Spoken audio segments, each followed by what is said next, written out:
अगं बाई, किती वेळ तो एक फॉर्म भरायला? हो का आजी, खूप काळजीपूर्वक भरावा लागतो.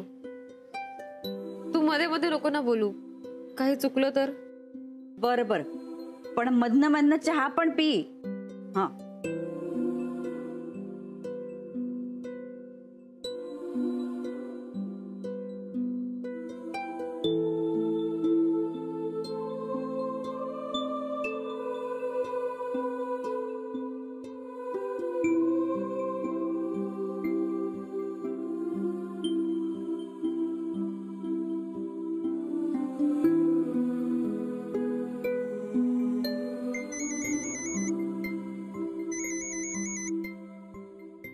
Manasi?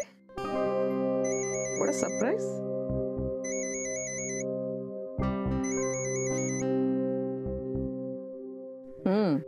गुड मॉर्निंग आत्या. Good morning Manasi. काय आज सकाळीच माझी आठवण काढलीस? हॉस्पिटलला न येण्याचा निर्णय बदललास का? नाही नाही आत्या, ऍक्च्युली जरा वेगळं काम होतं माझं. बोलू ना? हो, येस येस, बोल ना. आत्या, ऍक्च्युली मला माझा लास्ट मंथचा चेक नाही मिळालाय, म्हणजे मीच तो घ्यायला विसरून गेलीये. ओ ओ ओ ओ ओके ओके ओके ओके. ठीक आहे, मी एक काम करते, मी अकाउंट्स डिपार्टमेंटला विचारते. पण काही अर्जंट आहे? नाही नाही, ते ऍडमिशनची फी भरायची होती ना, सो त्यामुळे. हो, येस येस. नाही नाही, मग एक काम कर, तू आज हॉस्पिटलला ये आणि चेक घेऊन जा. आत्या सॉरी, पण एक रिक्वेस्ट आहे. काय? तुम्ही प्लीज तो चेक कुरिअर करू शकता किंवा ऑनलाईन ट्रान्झॅक्शन? करू शकेन, पण रिक्वेस्ट रिजेक्टेड. अगं तू खरंच ये हॉस्पिटलला. अगं त्यानिमित्ताने एक भेट तरी होईल ना. नाही नाही आत्या, हॉस्पिटल नको प्लीज. नाही, मला भेटायचंय तुला मानसी. प्लीज ये आत्या. प्लीज, माझी रिक्वेस्ट समज. मी जशी रिक्वेस्ट रिजेक्ट केली ना, तशी रिजेक्ट करू नको. फक्त एकदाच ये आणि भेटून जा. Okay, bye. बर, वाट बघते.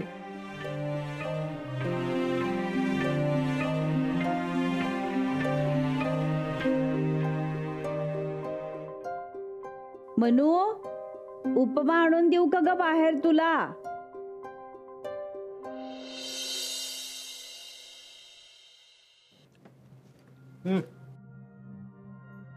ते अलका, इकडे ना. काय? माझी आमरसाची वाटी राहिली आतमध्ये. तुम्ही आमरसाचं नाव सुद्धा काढू नका. हो का? सटमा.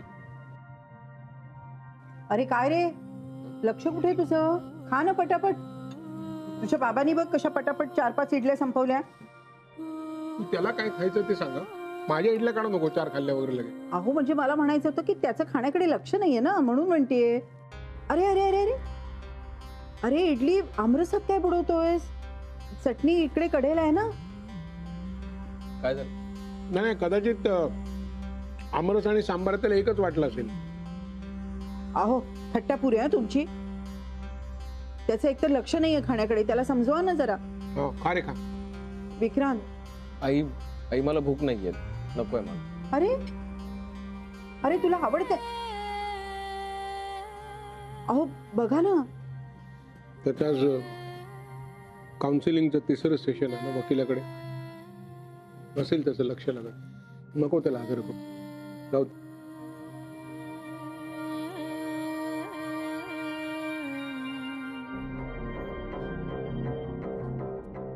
मोना, आधी बस जरा. आजोबा, मला निघायला उशीर होतोय, प्लीज आता नको. मला माहित आहे, पण बस जरा, मला बोलायचंय. ओके फाईन, तुम्हाला जे काय बोलायचंय ते बोला इकडेच. आता तुझी कोर्टाची तारीख कधी आहे? तुझं पुढचं सगळं काय आहे? तू आम्हाला आधी काही सांगणार आहेस की नाही? आजोबा मी तुम्हाला आता काहीच सांगू शकणार नाहीये. रादर मी कोणालाच आत्ता काही सांगू शकणार नाही. याला काय अर्थ आहे? आम्ही तुझ्या घरची माणसं आहोत, आम्हाला कळायला नको? हे बरं आहे ना तुमचं. म्हणजे मी तुम्हाला प्रत्येक गोष्ट सांगायची, तुम्हाला विश्वासात घ्यायचं. आणि मनूचं काय? मनूने आज दिल्लीचा एवढा मोठा बॉम्ब फोडला, तिला काहीच बोलला नाहीत ना तुम्ही? हे बघ, तिचं काय ते मी तिला विचारीन. तुला विचारलेल्या प्रश्नाचं उत्तर दे. त्याच्यावर अनेक गोष्टी अवलंबून आहेत. आजोबा पुन्हा एकदा सांगते, मी आता तुम्हाला काहीही सांगू शकणार नाहीये. तसंही मानसीने जो बॉम्ब फेकलाय त्याच्यामुळे मला आता विचार करावा लागणारच आहे. मला आता काही विचारू नका तुम्ही प्लीज. बघितलं, तुमच्याशी बोलण्याच्या नादात चार्जर विसरलीये मी. उशीर होतोय ना आजोबा मला.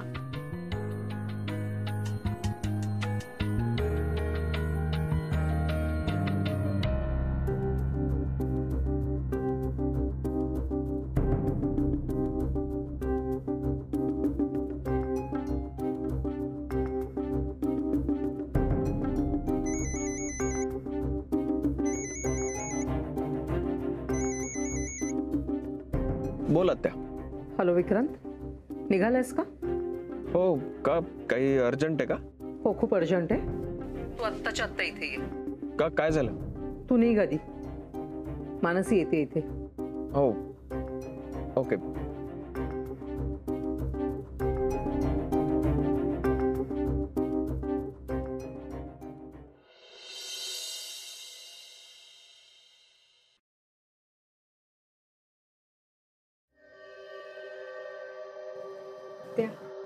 ओ हाय मानसी. हॅलो. बऱ्याच दिवसात तू इथली कॉफी घेतलेली नाहीयेस. काय सांगू? सांगू ना कॉफी? नाही आत्या नको, कॉफी नको. मी कॉफी बंद केली आहे. आणि ही साडी ही आता लग्नच होणार नाहीये तर साडी कधी नेसणार? म्हणजे दिल्लीचं नक्की केलंस तर? हो आत्या. अजूनही विचार कर. तिकडे एकटीने मॅनेज करण्यापेक्षा इथेच केलं असतं. आणि कोर्स तसा कठीण आहे, कष्टाचा आहे. हो आत्या, पण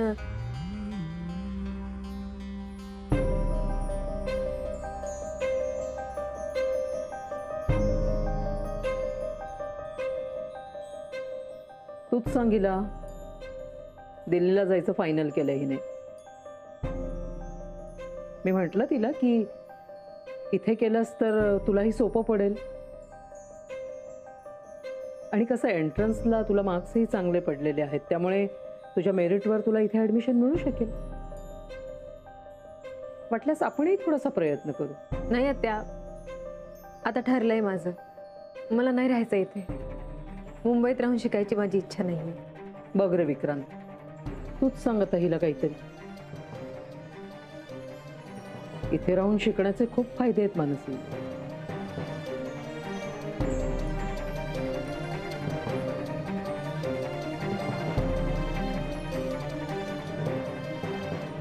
आत्या मला निघायला हवं. आत्या आज काउन्सिलिंगचं 3rd सेशन आहे माझं, मला निघायला हवं. बघ, आणि हा तुमचा जो विषय चालला होता त्याबद्दल मला एकच सांगायचं, मानसीने कुठेही जायचं नाही. तिने इथेच राहायचं. येतो.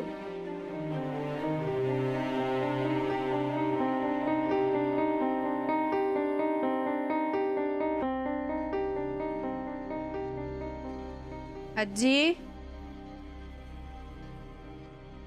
काय ग, अशीच निघालीस?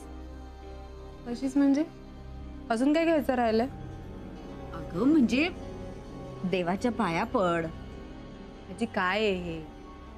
किती तो देवभोळेपणा. देवाच्या पाया पडलीस तर काही बिघडणार नाही. झालं तर चांगलंच होईल. आम्ही परीक्षेला जायचो तरी पोटात गोळा यायचा.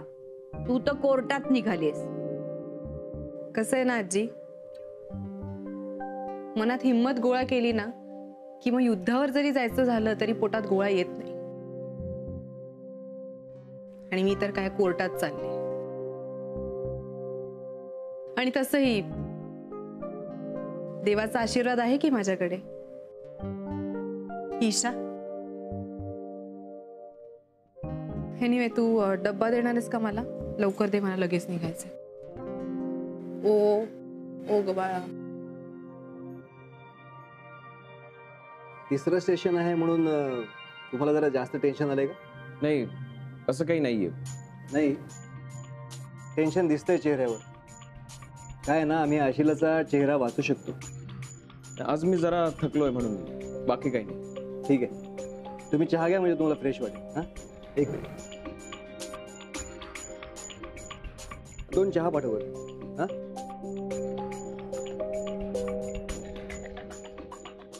ओके. आजचं सेशन शेवटचं असू शकतं, त्यामुळे आज ॲग्रेशन महत्वाचं. आपण अटॅकिंग मोडवर राहूया आणि मुलीचा मुद्दा उचलून धरूया. हां. आणि हो, एक महत्वाची गोष्ट विचारायची तुम्हाला. हां, बोला ना. आपण मुलीच्या मुद्द्यावर स्ट्रेस करणार आहोत, पण त्याआधी मला सांगा की तुम्ही मुलीचा सांभाळ नीट करू शकणार आहात का? का असं का विचारताय तुम्ही? नाही, तुमची आत्ताची मानसिक अवस्था तशी पूरक वाटत नाही मला, म्हणून विचार. आणि कसं आहे ना की सगळ्यात महत्वाची आणि ऑब्वियस गोष्ट आहे की तुम्ही मुलीची आई नाही. आणि तुम्हाला तर माहिती आहे की कायदा तर आईच्या बाजूने असतो, त्यामुळे आपल्याला खूप खूप प्रयत्न करावे लागतात की ईशाला सांभाळायला तुम्ही मानसिकरित्या खरंच तयार आहात का? मॅडम, मानसी ताई. अरे रघु, कसा आहेस? मी ठीक आहे. तुम्ही परत येत आहे ताई? नाही, मी आता मुंबईतच नसणार आहे. मला वाटलं तुम्ही आज आलात तर बरे येतात नाही.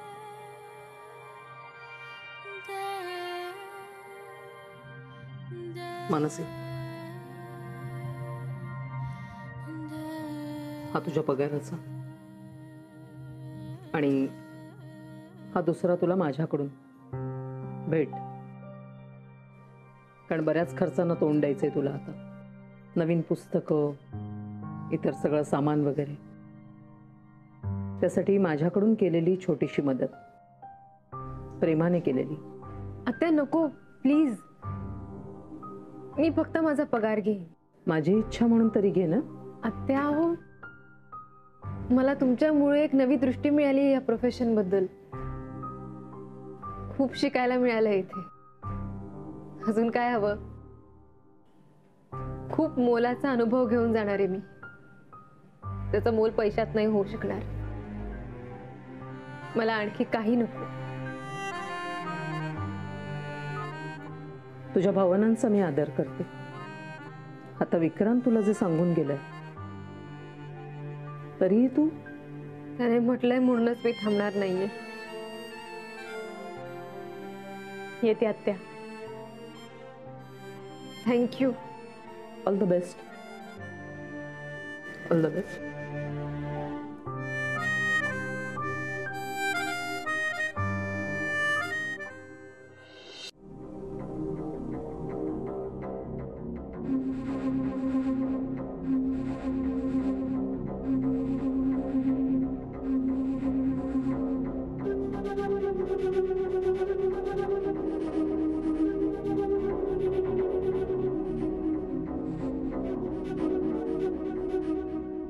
आज आपली तिसरी मीटिंग आहे.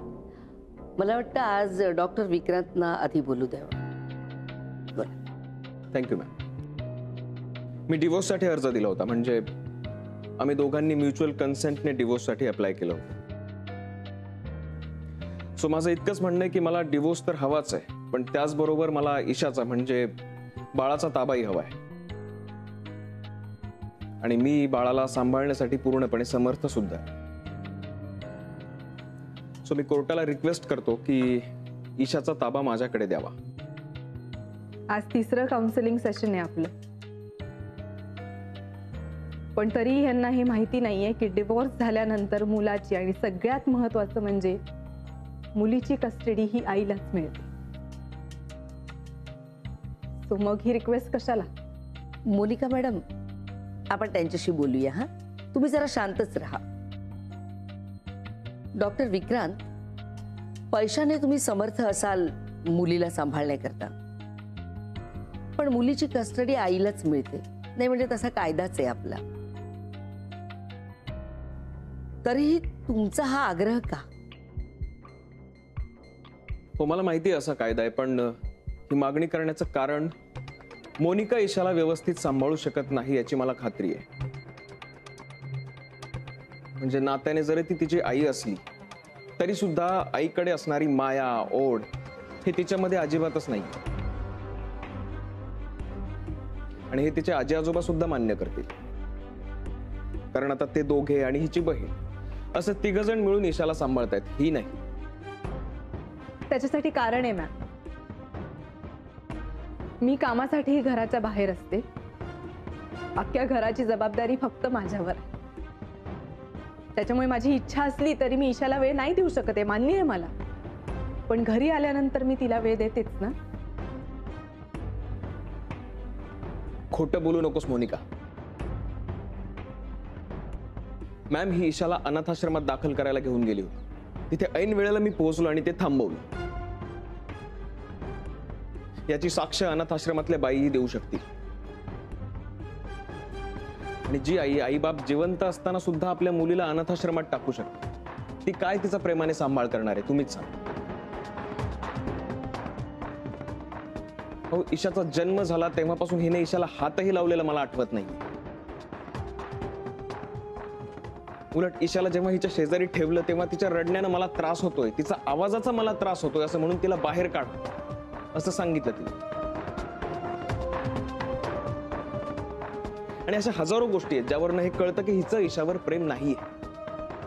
सो ही तिला नाही सांभाळू शकत. हो, ईशाचा जन्म झाला तेव्हापासून हिने ईशाला हातही लावलेला मला आठवत नाही. आणि अशा हजारो गोष्टी आहेत ज्यावरनं हे कळतं की हिचं ईशावर प्रेम नाहीये. सो ही तिला नाही सांभाळू शकत. मोनिका मॅडम, यावर तुमचं काय म्हणणं आहे? मला डिवोर्स नकोय. अहो, पण ही तुमचीच कन्सेंट होती. होती ना कन्सेंट. यांच्या मनासारखं व्हावं, यांना बरं वाटावं म्हणून मी कन्सेंट दिला होता. मॅम, मला सांगा, नातं काय असतं? 2 माणसांना बांधून ठेवतो नातं. लग्न हे 2 व्यक्तींमध्ये होतं आणि लग्न झाल्यानंतर ती 2 व्यक्ती एक घर उभं करतात मिळून. 2 व्यक्ती एकत्र आल्यावर भांडणं, मतभेद हे होणारच ना. आणि गैरसमज सुद्धा होणार. यात नवीन काहीच नाहीये. पण म्हणून एवढ्या टोकाचा निर्णय घ्यायचा? एक घर जे 2 व्यक्ती मिळून बांधतात ते घर मोडायचं? नाही मॅम, मला हे अजिबात पटत नाही. I am very sorry. म्हणून मला डिवोर्स नको आहे. पण मला डिवोर्स हवा आहे. मॅम, म्युच्युअल कन्सेंट डिवोर्सचा अर्ज मी मागे घेते, विथड्रॉ करते. तो मला डिवोर्स नको. मॅम, मला डिवोर्स हवाय आणि ही असं का वागते हे मला कळत नाहीये. मी तुम्हाला सांगते ना, अर्ज मागे घेण्यासाठी हा विरोध करतोय कारण ह्याचं म्हणणं आहे की ही मुलगी आमची नाहीच आहे. पण जर ही मुलगी आमची नाहीये तर मग ह्याला त्याची कस्टडी कशाला हवी? I relief don't know. मला तेच कळत नाहीये विक्रांत. कारण ईशाची काळजी आहे मला. ही नाही तिला सांभाळू शकत. बाकी माझा दुसरा कुठलाही हेतू नाहीये मॅम. माझा आणि विक्रांतचा डिवोर्स होऊ नये म्हणून मी माझी आणि ईशाची DNA टेस्ट सुद्धा करायला तयार.